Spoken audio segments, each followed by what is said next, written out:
A lot of people ask me, sometimes with curiosity and at times condescendingly, why do you keep going back to the mountains?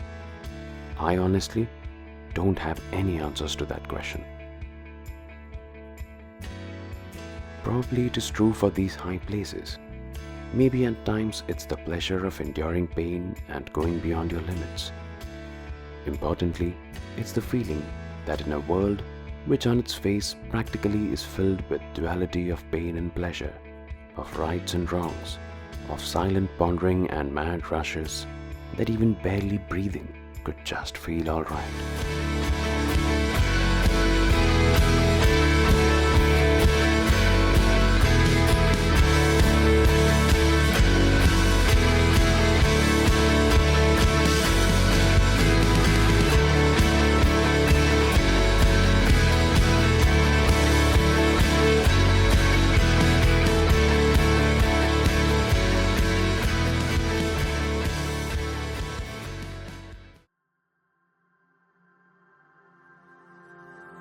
June of 2018, after a long hiatus from the mountains due to hectic work, cancelled mountain trips, chaos and surprises, I returned to the mountains, to the place I love the most, the Himalaya.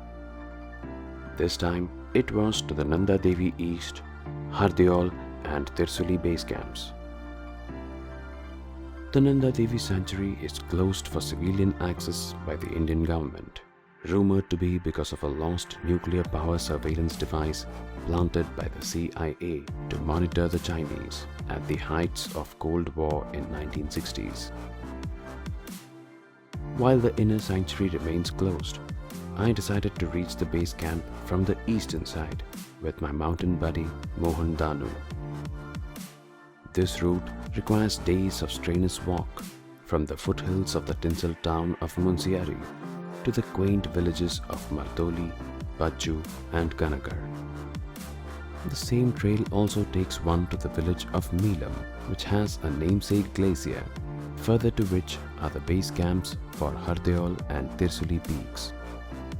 The quiet mountain landscapes change from dense temperate to barren high altitude almost drastically as one moves from Leelam to Bogdiar and further to Rilkot, Barfu and Meelam villages.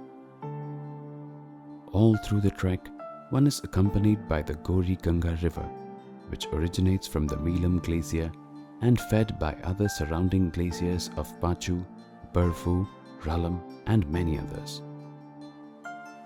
Having paid reverence to the mighty mountains of Tirsuli and Hardeol, I headed towards the Nanda Devi base camp, passing through the Bhotia villages of Kanagar and Pachu. While the villages were eerily deserted and the homes dilapidated, there were still few families which came back every year to farm during the monsoon season and run kitchen for the handful trekkers in this remote region.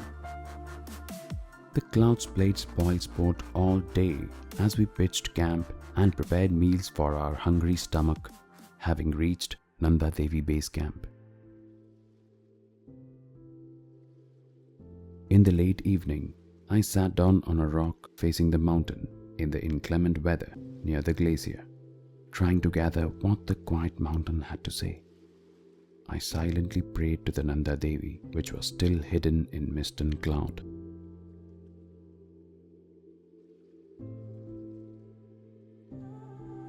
Chewing on the thoughts about the book Quiet by Susan Cain that I was reading on the trail, the book perfectly explained the biased dichotomy of our society, where the shy and quiet are considered the less privileged and weak. How we have transformed into a society with a culture of personality and no longer a culture of character. All this in the current moment made so much sense and relatable with Nanda Devi herself. Nothing to take away from the revered yet branded peak of Mount Everest, where the Westerners and the tourists flock to gain fame and media attention. Nanda Devi is everything opposite to it. Surrounded by mighty peaks and rock walls of over 5,500 meters, it is said it's easier to reach North Pole than to enter the Nanda Devi sanctuary. Nanda Devi doesn't want any attention. And the inaccessibility makes it generally tough for the frivolous tourist to even wander close, except for some arduous trekking. I sleep with these thoughts as I put down the book and switch off my headlamp. Woken up by the feeble beeps of my watch alarm at 4:30 a.m., I stepped out of my tent. There were mist and clouds all over with near zero visibility. Inconsolable, I slipped back into my sleeping bag, trying to decipher.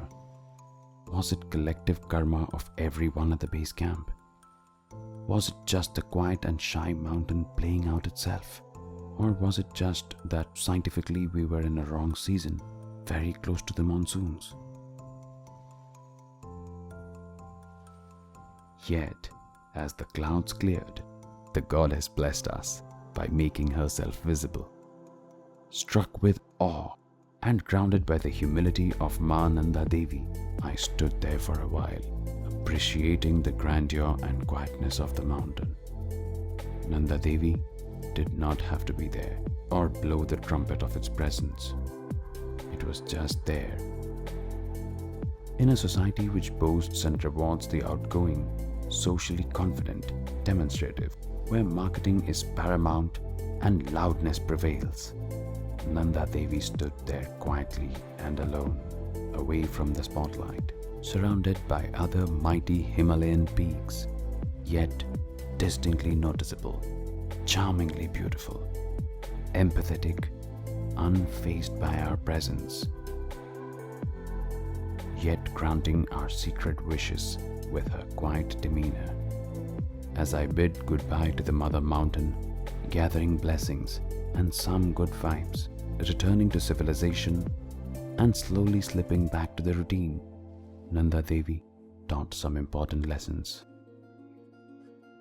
In a world which pretends to seek balance of the yin and the yang, the good and the bad, the light and the dark, and the medium and the message, one must realize that people followed Moses, the liberator of Jews, not because he spoke the words well, but because his words were thoughtful. Leadership does not merely mean chest thumping, delivering passionate speeches with eloquence, or grabbing limelight, as the society makes us to believe.